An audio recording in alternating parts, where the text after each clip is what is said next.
Fue humillado frente a todos en la clase Premier, solo por la ropa que vestía. Lo miraron como si no perteneciera a ese lugar, como si su presencia fuera un insulto para los demás pasajeros que habían pagado miles de pesos. El hombre, Alejandro Garza, se sentaba con la espalda encorvada. Sus jeans estaban gastados por el trabajo duro y su camiseta era sencilla, casi deslavada. A su lado, el lujo de los asientos de piel parecía burlarse de él. Frente a él, los demás pasajeros de negocios bebían champán y ajustaban sus caros relojes. Él solo sostenía la pequeña mano de su hija, quien dormitaba pálidamente a su lado, ajena a la tensión que se sentía en el ambiente. La mujer elegante a su lado lo miraba con profundo desdén, con una mueca de asco. Ella no podía entender qué hacía un hombre con esas fachas en la zona más exclusiva del vuelo AM-201 de Aeroméxico. Ella decidió que tenía que ponerlo en su lugar, sin saber que en menos de una hora estaría rogando por su vida, y que ese hombre humilde, al que acababa de despreciar, sería su única esperanza. Pero nadie, absolutamente nadie, en ese vuelo que salía de Monterrey rumbo a la Ciudad de México, imaginaba quién era realmente Alejandro Garza. Antes de continuar con esta emocionante historia, dinos en los comentarios, ¿desde qué parte de México o del mundo nos estás escuchando? Queremos leerte y saber hasta dónde llega esta increíble lección de vida. El vuelo había comenzado como cualquier otro. Los empresarios regiomontanos revisaban sus correos, preparándose para las juntas importantes en la capital del país. El aire olía a café recién hecho y a perfume caro.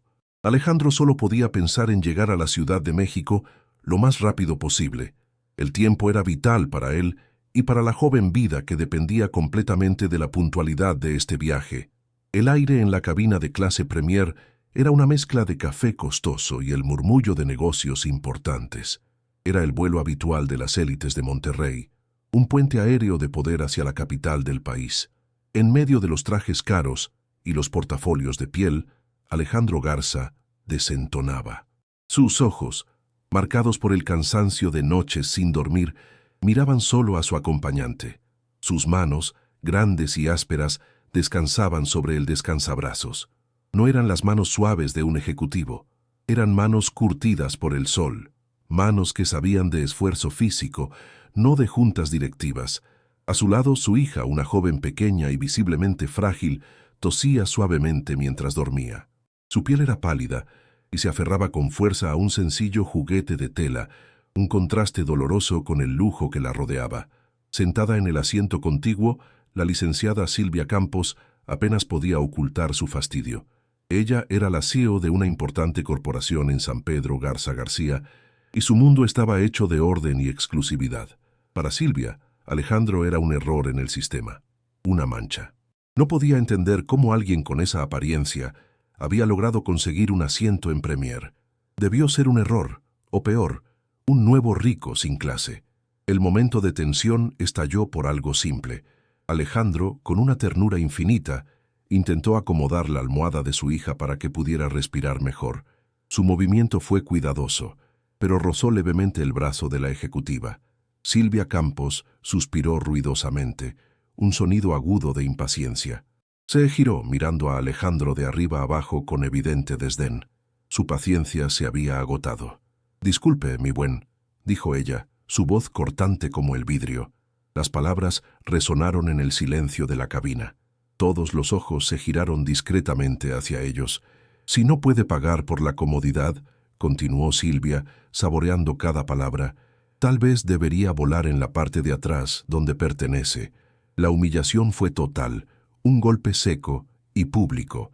Alejandro sintió la quemadura de la vergüenza, no por él, sino por el desprecio en la voz de la mujer. El clasismo mexicano, tan afilado y tan cruel, se materializaba en esa frase. Pero él no respondió, no la miró. Su mundo entero estaba en ese vuelo por una razón mucho más grande que el ego de una ejecutiva. Su hija necesitaba llegar a la Ciudad de México. Él simplemente apretó los labios, se reacomodó en su asiento y volvió a centrar toda su atención en la respiración de la joven. Ignoró a Silvia Campos como si fuera un ruido de fondo sin importancia. Silvia soltó una risita burlona. Había ganado, había puesto al intruso en su lugar.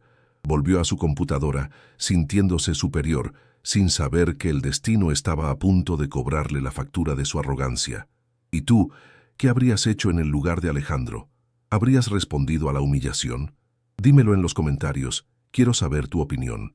Para Alejandro, la humillación de la licenciada Campos no significaba nada. Era un ruido molesto pero inofensivo. Su verdadera batalla era contra el reloj, y cada tic-tac resonaba en su pecho como un martillo. Este vuelo no era un lujo, era una necesidad desesperada. Habían conseguido estos asientos en Premier gracias a una cancelación de último minuto, un golpe de suerte que necesitaban para el espacio extra que requería su hija. La joven a su lado no estaba simplemente enferma. Su vida pendía de un hilo delgado. Llevaban meses luchando, de hospital en Monterrey, hasta que finalmente consiguieron la cita. Tenían una hora y fecha exactas en el Instituto Nacional de Cardiología en la Ciudad de México. Un equipo de especialistas la esperaba para una cirugía cardíaca vital, una intervención que no podía posponerse. Alejandro miró su reloj, un modelo sencillo, pero resistente. La hora de llegada era crucial. Cualquier retraso significativo, cualquier desvío, cualquier complicación en el vuelo, y podrían perder la única oportunidad de salvarla. Esa era la verdadera clase en la que él viajaba, la clase de la urgencia, la del miedo paternal que ahoga cualquier otro sentimiento. Su honor no estaba en juego, pero la vida de su hija sí. Mientras Silvia Campos revisaba sus acciones en la bolsa, Alejandro revisaba mentalmente los documentos médicos en su mochila. Cada minuto que el avión pasaba en el aire era un minuto ganado contra la muerte. Él había gastado hasta el último centavo de sus ahorros, no en el boleto, sino en los tratamientos previos. Este viaje era la culminación de una larga y dolorosa lucha. La arrogancia de la mujer a su lado era una ironía cruel. Ella se sentía dueña del mundo desde su asiento 1A, sin saber que, para el hombre del asiento 1B, el único mundo que importaba estaba respirando con dificultad a su lado. El avión se estabilizó a su altitud de crucero. Para Silvia era un viaje de rutina. Para Alejandro era la carrera más importante de su vida. El vuelo continuó sobre el paisaje árido del centro de México. La tensión social en la clase Premier era palpable. Un silencio incómodo que solo rompía el zumbido de los motores. Silvia Campos trabajaba en su laptop, fingiendo ignorar a Alejandro. De repente, una fuerte vibración sacudió la aeronave. No fue una turbulencia común. Fue un temblor sordo, metálico, que pareció venir de las entrañas del avión. Los pasajeros se miraron confundidos, levantando la vista de sus pantallas. Alejandro Garza reaccionó al instante.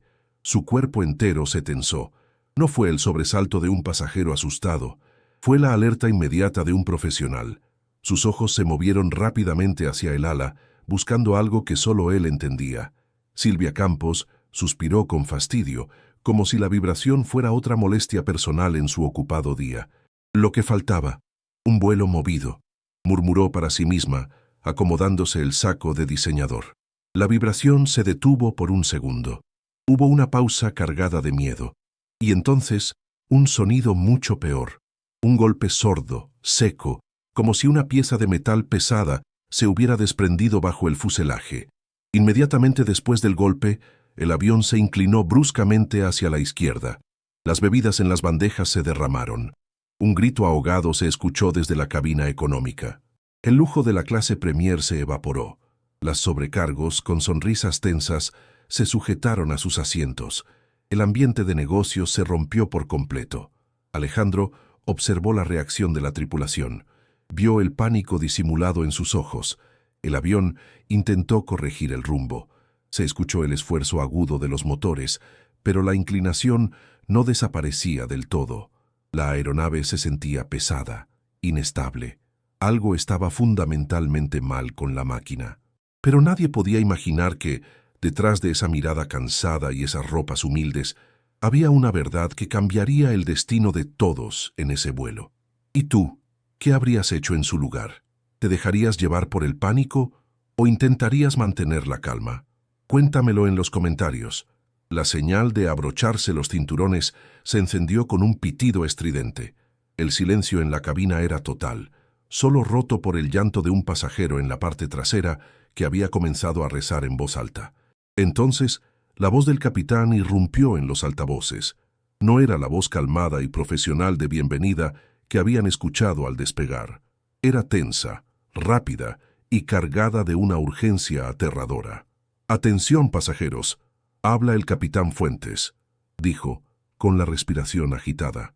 Tenemos una situación de emergencia grave. Hemos perdido la totalidad de nuestros sistemas hidráulicos». Silencio absoluto. La mayoría de los pasajeros no entendió qué significaba sistemas hidráulicos. Pero Alejandro sí. Sus manos, antes callosas por el trabajo, se cerraron en puños sobre sus rodillas. Era la peor falla posible. Significaba que no tenían control sobre las alas ni sobre el timón. El avión no podía ser dirigido. Silvia Campos palideció. El color huyó de su rostro. Se le cayó la laptop al suelo. El terror borró toda su arrogancia. «¿Qué? No, esto no puede estar pasando», gritó, su voz aguda rompiendo el silencio. El avión comenzó a descender, pero no era un descenso controlado. Era una caída errática, una hoja de metal cayendo al vacío. Los motores rugían, pero el aparato no respondía a los comandos. La hija de Alejandro se despertó por el caos. Miró a su padre con ojos grandes y asustados. Él la abrazó con un brazo, pero su mirada estaba fija, dura como el acero, en la puerta de la cabina. Se escuchó a las sobrecargos dando instrucciones de emergencia, pero sus voces temblaban. «Posición de impacto.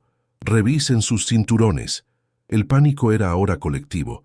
La gente rezaba, lloraba, intentaba llamar por teléfono a sus seres queridos. La voz del capitán volvió, esta vez más desesperada, luchando contra la fuerza G. «Estamos intentando mantener la altitud. Repito, estamos en una emergencia mayor. El control es casi nulo». Alejandro miró a su hija. No solo estaban perdiendo el avión, estaban perdiendo el tiempo. Si no aterrizaban en la Ciudad de México, si se desviaban o se estrellaban, todo el esfuerzo, toda la lucha, habría terminado. El avión dio otra sacudida violenta, lanzando a una sobrecargo contra el techo. El caos era total. Y entonces, el capitán hizo el último llamado desesperado, uno que nunca se escucha en un vuelo comercial.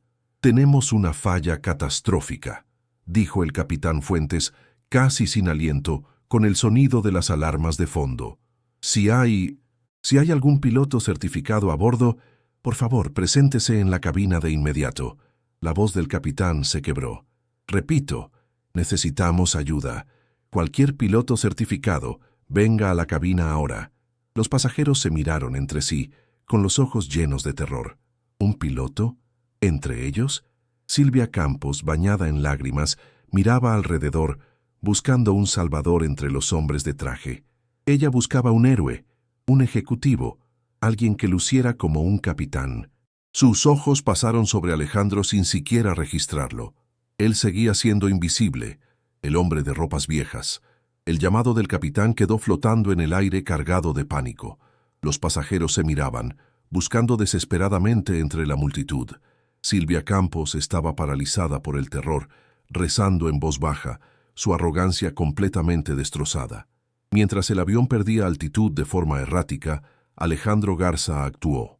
Su calma era aterradora, un bloque de hielo en medio del infierno. Se desabrochó el cinturón con un movimiento rápido y preciso.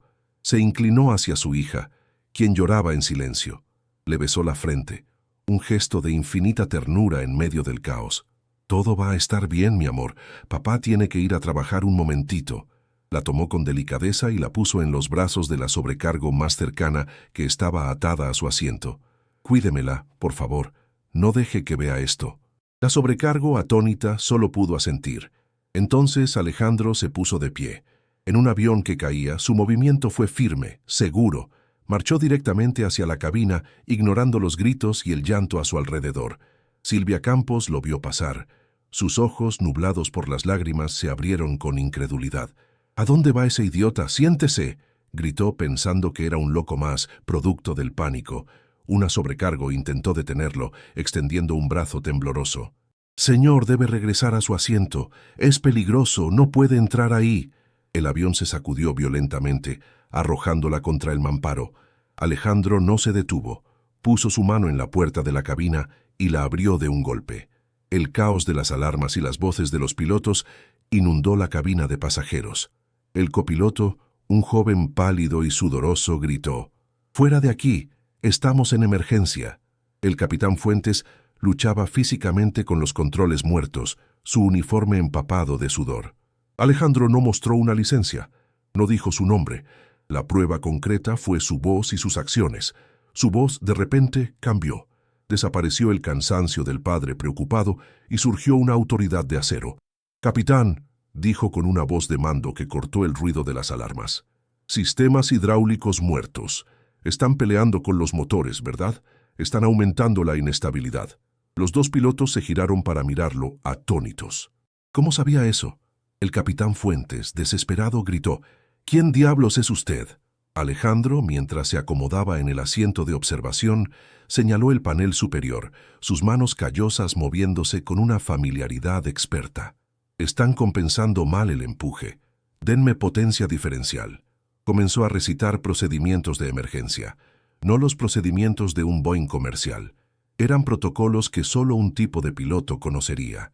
Procedimientos para volar sin ayuda, sin electrónica, controlando la bestia a pura física. Van a controlar el alabeo con los motores y el cabeceo con la potencia. «Es un F-5 sin controles», gritó por encima de las alarmas. El capitán Fuentes lo miró, su rostro una mezcla de shock y una chispa de esperanza. Vio la mirada de Alejandro. No era un civil, era un militar. «Teniente Garza, Fuerza Aérea Mexicana». «Retirado», se presentó Alejandro, su voz sin temblar. «Asistí en simulacros de pérdida total en Santa Lucía. Capitán, con su permiso, estoy asumiendo el control de la potencia». El capitán no lo dudó. Era su única oportunidad. «Es suyo, teniente. Ayúdenos a mantener esta cosa en el aire». Silvia Campos, desde su asiento, vio la puerta de la cabina cerrarse con el hombre de ropas viejas adentro.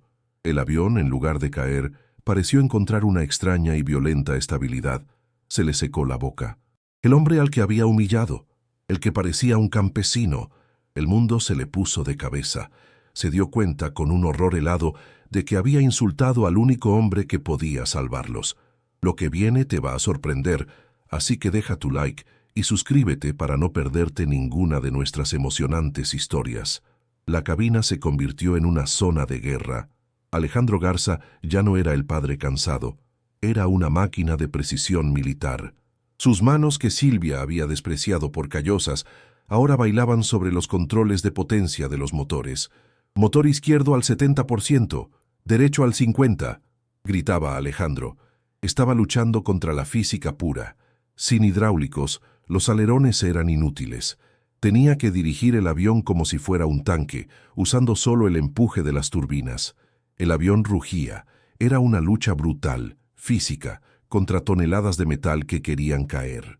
El capitán Fuentes, siguiendo las órdenes del teniente, tiraba de los controles inútiles, ayudando a mantener el morro del avión apenas nivelado. «No lo suelte, capitán. Mantenga la nariz arriba», ordenaba Garza. Su experiencia en cazas F-5, aviones diseñados para ser volados con pura habilidad manual, era lo único que los mantenía con vida. El copiloto solo podía mirar los indicadores, cantando la altitud y la velocidad. «Perdemos 1000 pies por minuto. Velocidad excesiva». Alejandro corrigió. «Potencia al mínimo en ambos. Ahora». Afuera, en la cabina de pasajeros, el avión dejó de caer en picada. Ahora se balanceaba violentamente, pero avanzaba. Era un vuelo agónico, un descenso controlado por la fuerza bruta y la pericia de un hombre. Silvia Campos estaba pegada a su asiento, pálida como un fantasma. Cada sacudida, cada rugido de los motores que ahora sonaban desiguales, le recordaba que su vida dependía del hombre al que había llamado naco en su mente. Ella lo había juzgado por su ropa de mezclilla, mientras él vestía un uniforme invisible de heroísmo. La vergüenza era un sabor amargo en su boca, más fuerte que el miedo. «Tierra a la vista», gritó el copiloto. Es el lago de Texcoco. Estamos cerca. El aeropuerto Benito Juárez está despejado para nosotros. Las luces de la Ciudad de México aparecieron en el horizonte. Alejandro estaba cubierto de sudor, sus músculos tensos por el esfuerzo. Tren de aterrizaje no bajará sin hidráulicos. Será un aterrizaje de panza. Avisen a la cabina. Prepárense para el impacto. El capitán tomó el intercomunicador, su voz temblando, pero firme. Atención, posición de impacto. Esto no será suave. Abrácense. En la cabina, el caos dio paso a un silencio aterrador. Alejandro alineó la aeronave con la pista usando solo los motores. Era una maniobra imposible, algo que solo se ve en simuladores militares. ¡Corten motores! ¡Ahora!, gritó. El avión golpeó el asfalto. Un estruendo ensordecedor de metal rasgando el concreto inundó el mundo. Chispas volaron por las ventanas, iluminando la noche. El avión se deslizaba sin control. Alejandro y el capitán luchaban con los frenos de emergencia y los reversores que apenas funcionaban. El fuselaje se sacudía, lanzando equipaje por los compartimentos superiores. Finalmente, después de una eternidad que duró segundos, el avión se detuvo bruscamente, ladeado sobre la pista, en medio de un silencio total, solo roto por el sonido de las alarmas lejanas. Estaban en tierra, estaban vivos. El hombre de las ropas viejas los había salvado. El silencio dentro del fuselaje era absoluto, roto solo por sollozos ahogados y el olor a metal quemado. Segundos después, el ulular de cientos de sirenas inundó la pista. Las puertas de emergencia se abrieron de golpe, bañando la cabina en luces rojas y azules. Los pasajeros estaban paralizados por el shock, pero estaban vivos. Alejandro Garza salió de la cabina de pilotos, exhausto, el sudor pegándole la camiseta sencilla al cuerpo. Sus manos temblaban por el esfuerzo sobrehumano. Sus ojos, sin embargo, no miraban a los pasajeros agradecidos. Ignoró el caos de la clase Premier y buscó con desesperación una sola cara entre la multitud asustada. La licenciada Silvia Campos, pálida como un fantasma y temblando de pies a cabeza, se puso torpemente en su camino. Sus labios se movieron, gagueando palabras sin sonido. Señor, yo no sabía. Usted. Alejandro pasó por un lado de ella como si fuera aire. Ni siquiera giró la cabeza para mirarla. La disculpa de la mujer más poderosa de Monterrey murió en el aire, sin ser escuchada, en la humillación total de su silencio. Él corrió hacia donde estaba la sobrecargo, quien sostenía a su hija. La desató del asiento y la abrazó con una fuerza que lo anclaba a la vida, enterrando su rostro en el cabello de la joven. Ya pasó, mi cielo, ya llegamos. Los paramédicos, que ya esperaban en la pista listos para el traslado médico de emergencia, subieron corriendo al avión destrozado. Alejandro se giró y entregó con cuidado a su hija en la camilla. Al Instituto de Cardiología. La están esperando. Los pasajeros de traje caro vieron cómo el hombre de ropas gastadas, el héroe que los había salvado, solo se preocupaba por una cosa. Vieron a Silvia Campos derrumbarse en su asiento, su rostro cubierto por la vergüenza. Aquella noche en la Ciudad de México, todos aprendieron una lección imborrable. El valor de un hombre no se mide por el costo de su traje, ni por el asiento que ocupa en el avión, sino por la fuerza de sus acciones cuando la vida lo pone a prueba. La verdadera grandeza a menudo se esconde en la humildad silenciosa, y el prejuicio es la ceguera que nos impide ver a los verdaderos héroes que caminan entre nosotros. ¿Y tú, qué enseñanza te deja esta historia? Escríbelo en los comentarios, queremos leer tu reflexión. Si esta historia te tocó el corazón y te hizo pensar en lo que realmente importa, compártela con alguien que también necesite escuchar este mensaje de humildad y justicia.